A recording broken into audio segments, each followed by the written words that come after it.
हाय दोस्तों, good evening. कैसे हैं आप? आई होप आप लोग बहुत अच्छे होंगे।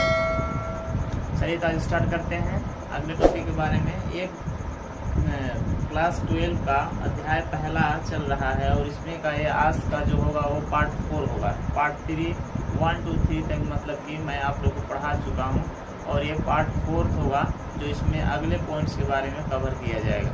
ठीक है, तो चलिए आइए स्टार्ट करते हैं अगले पॉइंट के बारे में। आज हम लोग जो जानेंगे इस वीडियो में जो हम लोग जानेंगे वो होगा कायिक जनन का क्या महत्व है और क्यों इसका महत्व को यहाँ पर लाया गया, क्या उद्देश्य था, उसी पर्पस में मतलब आज डिस्कस करेंगे। और जो कृत्रिम कायिक प्रजनन है वो कितने प्रकार के होते हैं इसके बारे में आज हम लोग जानेंगे विस्तार से। तो चलिए आइए जानते हैं कायिक प्रजनन का महत्व। सबसे पहले हमारा जो पॉइंट होगा वो कायिक प्रजनन का महत्व।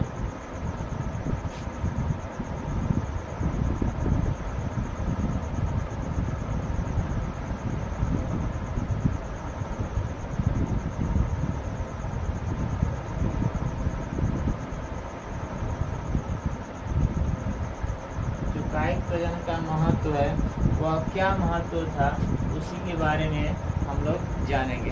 सबसे पहले देखा जाए तो सबसे पहला जो इसका महत्व था वह यह था कि यह अक्सर जो कायिक प्रजनन है यह पादपों में होता है। ठीक है ना, जो कायिक प्रजनन है, कायिक प्रजनन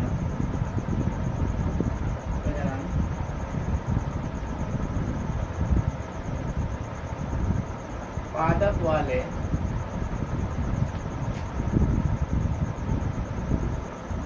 पौधों में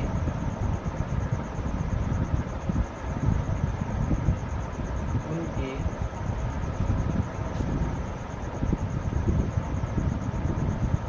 संरचना को प्रदान करता है अलग रूपों में।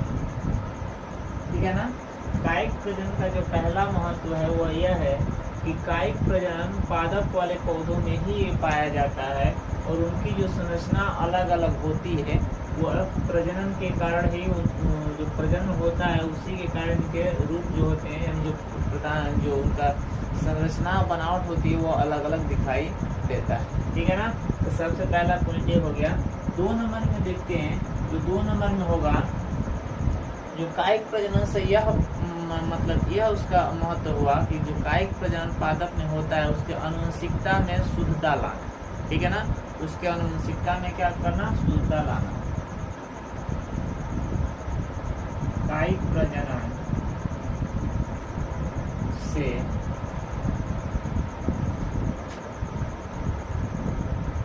पादप के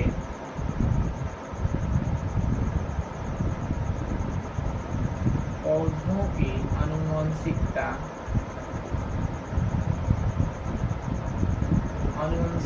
में शुद्धता प्रदान करना। शुद्धता प्रदान करना यानी कहने का मतलब ये है कि जो कायिक प्रजनन होता है वह पादप में ही होता है। उस पादप में जो उनकी आनुवंशिकता होती है वह क्या होता है, उसको बनाए रखती है। यानी उसके जो आनुवंशिकता होता है उसको क्या करता है, शुद्धता प्रदान करता है, यानी शुद्ध रूप से उसको बनाए रखने में अधिक यह महत्वपूर्ण होता है और अधिक ये कार्य करता है।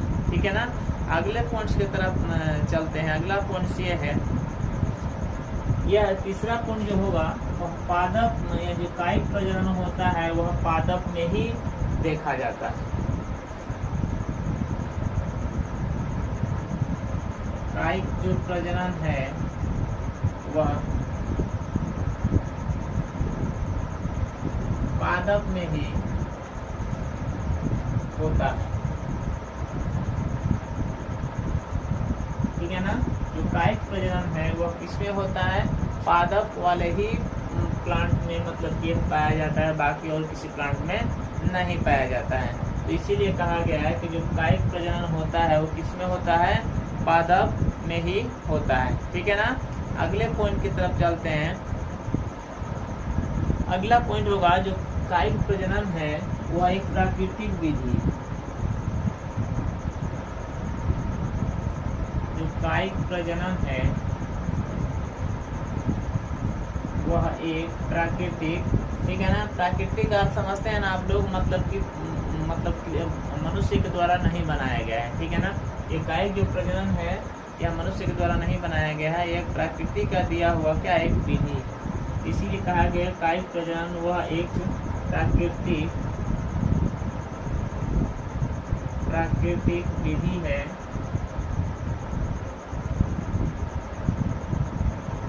ठीक है ना। वह विधि है, लेकिन फिर भी क्या इसमें होता है कि जो कृत्रिम उपयोग से इन पौधों में एक नए पौधों की उत्पत्ति की जा सकती है। ठीक है ना।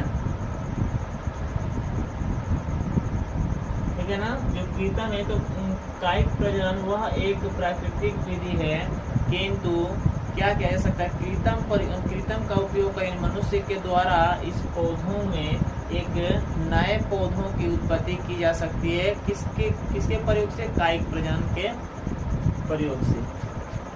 प्राकृतिक विधि है, किंतु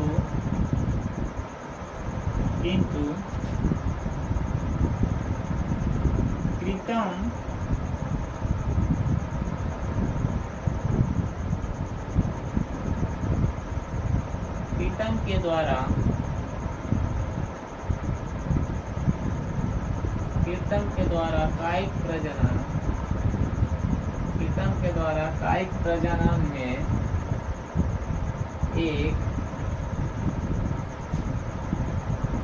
एक नए संतति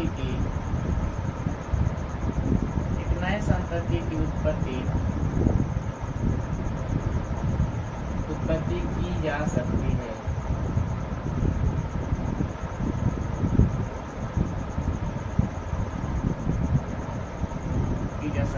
ठीक है ना। समझिए इस बात को। कायिक प्रजनन वह एक प्राकृतिक विधि है तो ठीक है, किंतु कृत्रिम का प्रयोग करके नहीं, मनुष्य अपने हिसाब से क्या करेंगे, उस पादप में से एक नए पादप यानी एक नए पौधे की उत्पत्ति कर सकते हैं। ठीक है ना। अपने हिसाब से, अपने प्रयोग से उसमें उस पौधे में से एक नए पौधे यानी एक नए पौधे का मतलब एक नए संतति का उत्पत्ति कर सकते हैं। ठीक है ना। इसीलिए कहा गया क्योंकि कृत्रिम के द्वारा कायिक प्रजनन में एक नए संतति की उत्पत्ति की जा सकती है। ठीक है ना। नेक्स्ट देखते हैं। नेक्स्ट हमारा 5 नंबर होगा। ये जो कायिक प्रजनन है, ठीक है ना, यह विधि है क्या है, बहुत कम समय में एक फल देता है। ठीक है ना। बहुत से कम समय में क्या होता है, फल देता है। कायिक प्रजनन में बहुत कम समय लगता है। कहने का मतलब ये है कि अगर यदि कोई एक पौधा है, वह पौधे मान लीजिए कि 5 साल में फल पकड़ता है। मानिए कि कोई आम का पेड़ है, वह 5 साल में फल पकड़ता है, तो जब उसको हम कायिक प्रजनन के द्वारा जब उसमें एक उसी पेड़ से एक नए पौधे की उत्पत्ति करा लेंगे, तो यह हमको साल भर में यानी 1 साल में क्या करेगा, हमको फल देना प्रारंभ कर देगा। तो आप बताइए हमको 4 साल इसमें से क्या बचत हुआ कि नहीं हुआ। तो उसी को कहा गया है कि कायिक प्रजनन में बहुत कम समय लगता है। अगर उस पहले वाले पौधे से एक नए पौधे की उत्पत्ति यदि हो जाती है, तो उस पौधे में फल लेने में समय बहुत कम लगते हैं। बहुत कम ही समय में उसमें पुष्प आ जाते हैं और उसमें फल आ जाते हैं। तो इसीलिए कहा गया है कि कायिक प्रजनन में बहुत कम समय लगता है। ठीक है ना। तो ये था हमारा कायिक प्रजनन का महत्व। जो 5 प्रकार के महत्व यहाँ पर मैं बताया हूँ। आप लोग उम्मीद है कि इस सारे पॉइंट्स को आप लोग नोट कर लीजिएगा और इसको याद कर लीजिए, ताकि यह महत्वपूर्ण जो है आप लोग को पता चलेगा। उम्मीद है कि महत्वपूर्ण क्या होता है कायिक प्रजनन का, ये आप लोग को पता हो गया होगा। ठीक है। इसको याद करना सबसे आसान है। बस जैसे मैं बोला हूँ वैसे आप लोग भी इसको मतलब कि एक बार रिपीट कीजिए, अपने कॉपी में नोट्स बनाइए, एकदम याद हो जाएगा। इसीलिए मैं इसको सरल भाषा में रखता हूँ ताकि आप लोग किसी प्रकार का दिक्कत ना हो पाए।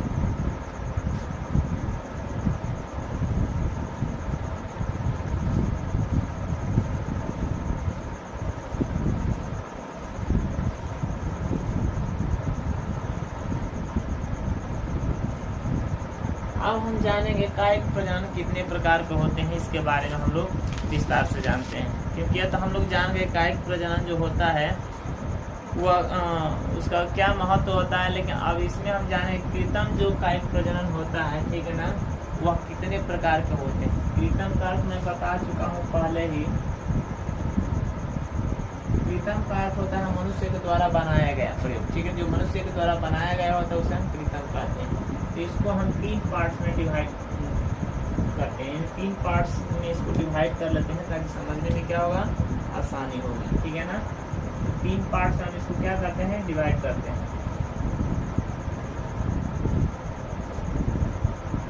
ठीक है ना। पहला जो होगा इसमें देखिए, पहला क्या होगा, पहला जो होता है कलम लगाना, और दूसरा जो होता है दाब लगाना, और तीसरा होता है रोपण करना, ठीक है ना। तो पहला हो जाएगा हमारा कलम लगाना,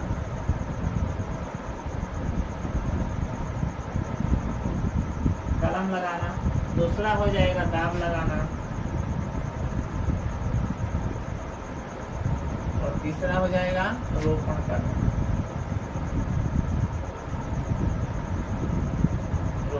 तीन प्रकार के कृत्रिम कायिक प्रजनन होते हैं और तीनों के बारे में हम बताते हैं। देखिए, कलम लगाना उस पौधे को कहा जाता है, किसी भी पौधे को अगर यदि हम उसके एक वृंत को काट करके और उसको तिरछे भाग में काट करके अगर हम किसी दूसरे स्थान पे उसको फिर से रोपण करते हैं, यानी फिर से उसको हम लगाते हैं, तो उसे क्या कहते हैं, कलम लगाना होता है।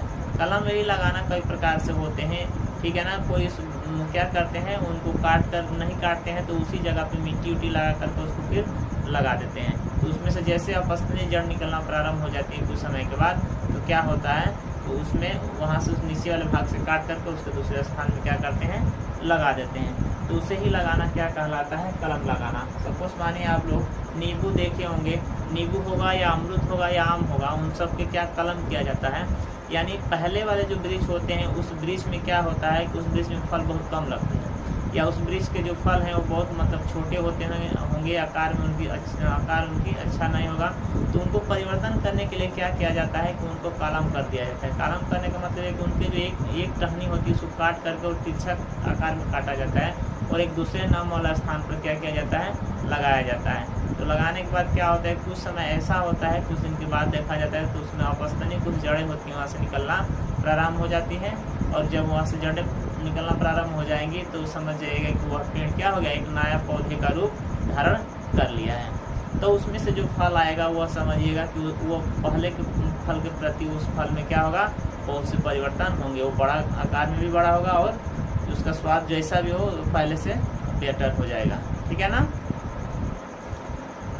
ये होता है कलम लगाना, ठीक है ना। इसमें हम देखें तो आप अमरूद ले लेते हैं, आम का भी ले सकते हैं, लीची भी ले सकते हैं एग्जाम्पल में, ठीक है ना। इन सब का क्या एग्जाम्पल ले सकते हैं, उसे हम क्या कहते हैं, कलम लगाना करते हैं। कम से कम इनमें ये होता है कि मतलब 30 या 40 सेंटीमीटर की जो पुष्प होते हैं वो सब लिया जाता है, ठीक है ना। पुष्प का मतलब ये उनकी जो लंबाई होती है, ठीक है ना, जो उनकी लंबाई होती है 30 से कम 40 सेंटीमीटर होनी चाहिए, ठीक है। 30 या 40 सेंटीमीटर होनी चाहिए, उसे हम क्या कहते हैं, कलम लगाना कहते हैं। पहले के समय आप लोग सुने ही होंगे, मतलब पहले के लोग क्या करते थे, कलम लगाते थे, यानी बड़े पौधों को क्या करते, कलम कर देते थे, उसको छोटे आकार में परिवर्तन कर देते थे, ठीक है ना। यानी उनकी जो आनुवंशिकता थी उसको परिवर्तन कर देते थे, ठीक है ना। तो कलम मान लीजिए कोई बड़ा पेड़ है, उस बड़े पेड़ को हमको छोटे आकार में करना है तो हम क्या कर रहे थे, कलम कर देते। ये पहले का फार्मूला है, ठीक है ना। पहले जो गांव में जो लोग रहते थे उनका ये फार्मूला है कि मतलब कि बड़े पौधों को क्या करना, छोटे आकार दे देना, ठीक है ना। तो उसे हम क्या कहते हैं, कलम लगाना कहते हैं। आप समझते हैं दाब लगाना। तो दाब लगाना हम किसे कहते हैं, आप लोग देखे होंगे गाँव में या बहुत सी जगह सुने होंगे, जो गुलाब का फूल होता है उसको क्या करते हैं, उसको एक टहनी को काटते नहीं है, जिस टहनी से हमको नए पौधे की उत्पत्ति कराना है उस टहनी में हम क्या करते हैं, उस टहनी को जमीन में दबा देते हैं, जमीन में दबा कर और उस पर क्या करते हैं, मिट्टी रख देते हैं। और जैसे उसमें मिट्टी रख देते हैं और उसमें हम क्या गीली मिट्टी रख देते हैं या नम वाली मिट्टी भी रख देते हैं और उस पर हम पानी देते हैं। जैसे कुछ दिन मतलब एक हफ्ता जैसे जे भी होता है 1 से 2 हफ्ता, तो वहाँ से क्या होते हैं, जिस भाग को हमने मिट्टी में दबाया है उस भाग से क्या होता है कि कुछ अपस्तनीय जड़ें उसमें से निकलना प्रारंभ हो जाती हैं और वो जड़ निकल जाती हैं तो समझ जाइए कि वहाँ से एक नए पौधे की उत्पत्ति हो जाती है। और जब वहाँ से एक नए पौधे की उत्पत्ति हो जाएगी तो नीचे वहाँ जहाँ से अपस्तनीय जड़ निकली है उस जगह को छोड़कर कुछ नीचे वाले भाग से उसको कट कर दिया जाता है और कट करके दूसरे स्थान पर उसको ट्रांसफ़र कर दिया जाता है, यानी लगा दिया जाता है।